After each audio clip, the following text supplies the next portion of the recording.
What's up, YouTube land? Bulb Life Entertainment, Mopar SRT. That's Mr. Midnight, John. how's it going? This is day 2 of the Real MAXX Adventures 2021 edition. Today was basically sci-fi day. We did a movie called Enter the Void. We then did Gravity, Jurassic Park, Alien, Pacific Rim, Yes. and kind of a bonus treat that wasn't planned. So let's start with Enter the Void. Enter the Void, brought by this guy. Holy shit. That's a movie that don't leave your mind for quite some time. Especially when you're thinking about, well, the things that we do, but life, death, everything in between. That's what that movie has. I think it's required viewing for everyone, especially if they want to kind of understand more about themselves and their purpose and their role in this game we call the world. But it's a great piece of work, visually, artistically, just the way everything came together, the way the story told itself was, I mean, it was good in every angle. It's just unfortunately didn't have enough backing to make it a more That's a good way to word it, yeah. more of a commercialized product. But it is definitely at least once. You gotta check it out at least once. You know what I'm saying? Yeah, it's definitely worth it at least once. At least once. It helps, like, it's one of those weird things where you question things about life, and this is one of those movies that is able to put a lot of things at least into some sort of perspective that you may be able to at least comprehend. And with it being played in the real MAXX, you're getting that realistic holodeck presentation. So you know it's as real as you could view it from the director's perspective. So if he wanted to make you look like you were dying, you look like you were dying. And he accomplished that. No joke. Seriously, man. Like, the way this movie opens, just the way it closes. Yeah, for sure. Bro, it's fucking incredible, man. Genuinely incredible. I've got nothing to say because it's probably one of the most thought-provoking pieces. I would say it's definitely a real MAXX thing. I would say this movie alone should have a video about it in itself. I think that's something you and I can talk about after I get back to home base and everything. This is not for everyone, for sure. Yeah. But for the ones that are truly wanting more of a answer. I mean, that's more or less what it is. It's worth the time to discuss it. That's how good it is. That's all I'm trying to say. It's worth its own video. It's worth its own video. Stay tuned because we got more coming here at Bulb Life Entertainment. There is a lot more coming. For sure. Especially more in deep discussions about what we saw on these adventures. The next movie we saw was Gravity. Gravity.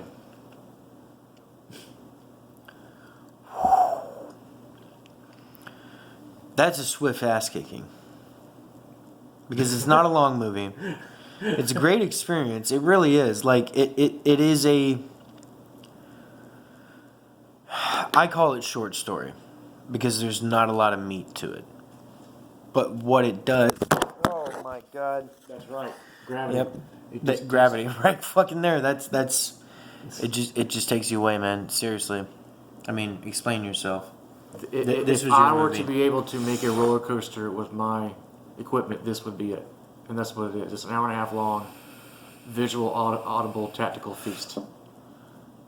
And it does, man. It set the standard for everything else. Everything else is chasing this, as far as I'm concerned. Because I've never had to stop during mid-play and check on the house. That is important. You know, and I had to do that with this movie. It set a standard. Let me tell you something. Doing this stuff is not for the faint of heart.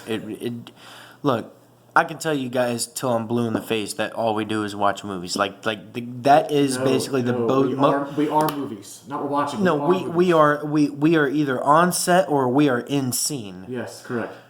That's what we're looking for. You're not watching shit. You don't watch. You're participating in the movie. That's what it is. That's what this movie does. Really that's what this room does. And being in space for gravity, you know, is just it's genuinely whole. Yes. Very well done. Man. Very well done. Is it thought provoking or anything? No. I mean, well, it has some moments. It's a ride, you man. know. It's a ride. Just sit back in and go for that ride. That's what it is. And you get, man, and it is, for sure. It is a ride. You have to experience in this movie. You have to experience it in this room or something along these lines to really truly appreciate what gravity has. Something less strenuous, if you will, as far as your viewing experience is Jurassic Park. And I'll tell you what, that movie still holds up. Spielberg still fucking brings it, man. It did, man. It truly did. I mean, it was a little on the hot side, a little muddy in certain areas. Wasn't the low end wasn't as tight as it probably should have been, but I did what I could to adjust it, and it worked out. It really did. I was rather pleased. He didn't have to make nearly as many fixes as he did to fix Tenet. Oh man. No. Fucking Nolan, man. Fucking Nolan. Dude, I don't get it. Guys, we can't express this shit enough. Can't do it. Unwatchable, man. Unwatchable. That's all Nolan films, but Tenet is by far the worst. I mean, Dark Knight's probably the most manageable, but still, you shouldn't have to do it. Shouldn't have to do it. And none of these movies today, here in day 2, Gravity, Enter the Void, Jurassic Park. Well, Jurassic Park a little bit, but nowhere near the level that Tenet required. Correct me if I'm wrong. Oh yeah, for sure. Nothing. And then we made a change up. We were going to do Pacific Rim first, but we decided to do Alien because Jurassic Park was tad hot. But a little more abuse. And Alien coming out, in the 70s, I expected a little more after he told me THX remastered it. Yes. Not redid it. Just corrected it. Try to make it within safe parameters for production use. I'm a big Alien fan, but I'm gonna straight tell you, Ridley Scott. Now this is his best work. This is his best work, and more specifically on Alien. but I said it during the movie, and that guy right there can tell you exactly the truth. That was irritating in the beginning. I felt very irritated in the beginning, but again, I went into it, I think, expecting a bit much, and then, of course, he said THX remastered it. So that gave me a little bit more hope. Now, we got through about the second act, and then it finally settled in, at least with me. He was totally on board. Oh yeah, for sure. I knew it would work out. I knew it because Ridley Scott changed the game with that movie. That movie was it's an iconic. It's not Aliens. It's an iconic change in a good way in cinema history. It had to be good, and he did it. He did very well. He did very well for what he was given. Yes. He was chasing something that Lucas basically invented.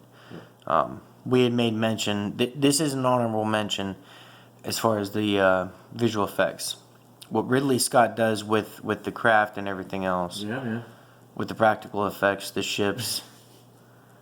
They just look like a bit cooler. Yeah, like futuristic, sure. like they make sense. Like For sure. Character. More character. More character. More character. For sure. More character. And then we went to Pacific Rim. Not to jump ship. I mean, obviously we enjoyed Alien. Yeah. But Pacific Rim, he told me, this guy told me, that guy. Yeah. That this was probably going to beat our ass. Beat us up. Because it's got some, there's a couple scenes that go down in the 10 hertz area. And when you go in those frequencies, it just messes up your internal bodies. And it does it a couple times. And it fatigues you. I mean, it does. It's, like I said, man, it's not just watching movies in here. It's genuinely, you are there. You are experiencing. Okay, so in the case of Pacific Rim, imagine these big fucking... gigantic, heavy ass. Big fucking robots. Masses of weight. Kaiju versus. Just sheer masses of weight moving around in contact. It's just. You feel it. It's fucking nuts, man. I mean, seriously.